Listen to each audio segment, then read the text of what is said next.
பயம் காட்டுற பேய் ஏரி 130 வருஷத்துக்கு பின்னாடி மறுபடியும் தோன்றியிருக்கு. 93,000 ஏக்கர் நிலம் நாசம். அமெரிக்காவுல சுமார் 130 வருஷத்துக்கு முன்னாடி மாயமான ஒரு ஏரி இப்ப மறுபடியும் தோன்றியிருக்கு. இத அங்க இருக்கக்கூடிய மக்கள் கோஸ்ட் லேக், அதாவது பேய் ஏரி அப்படின்னு சொல்றாங்க.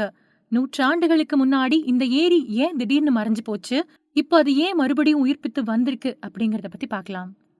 மனுஷங்க அவங்களோட நலனுக்காக இயற்கையை தொடர்ச்சியா மாத்திட்டு வராங்க. குறிப்பா பல நூற்றாண்டுகளா இருக்கக்கூடிய நீர்நிலைகளையும் கூட நாம காலி செஞ்சு வரோம். இதனால அது பல்வேறு பாதிப்புகளை ஏற்படுத்துது. சென்னை உட்பட தமிழ்நாட்டுல கூட இந்த மாதிரி பல நீர்நிலைகள் மாயமாயிருக்கு. அதே நேரம் இது தமிழ்நாட்டுல மட்டும் நடக்கிறது கிடையாது. உலகம் எல்லாமே மக்கள் அவங்களோட சுயநலத்துக்காக இது மாதிரி ஏரிகள், நீர்நிலைகளை தொடர்ந்து அழிச்சிட்டு வராங்க. அப்படிதான் மனுஷங்களால மாயமான ஒரு ஏரி சுமார் 130 வருஷத்துக்கு பின்னாடி மறுபடியும் தோன்றியிருக்கு. அமெரிக்காவுல மிசிசிபிக்கு மேற்க ரொம்ப பெரிய நன்னீர் நீர்நிலை இருந்துச்சு. கலிபோர்னியாவோட சான் ஜோவாக்கின் பள்ளத்தாக்குல இருக்கக்கூடிய இந்த ஏரியோட பேரு துலோரோ ஏரி.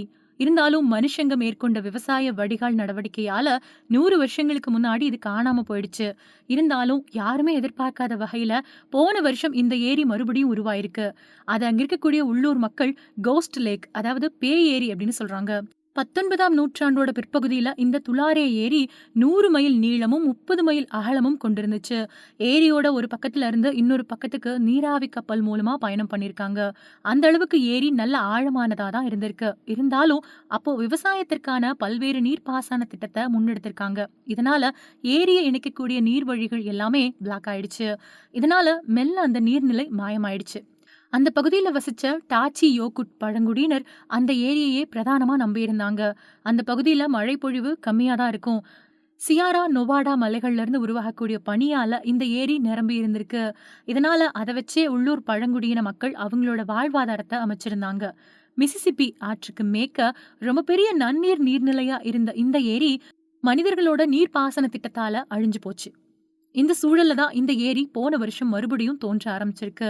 கலிபோர்னியாவுல இருக்கக்கூடிய ஆறுகள் திடீர்னு பல்வேறு காரணங்களால மறுபடியும் இந்த ஏரிக்கே திரும்பி இருக்கு. இதனால அந்த ஏரியில மறுபடியும் நீர் நிரம்ப ஆரம்பிச்சிருக்கு.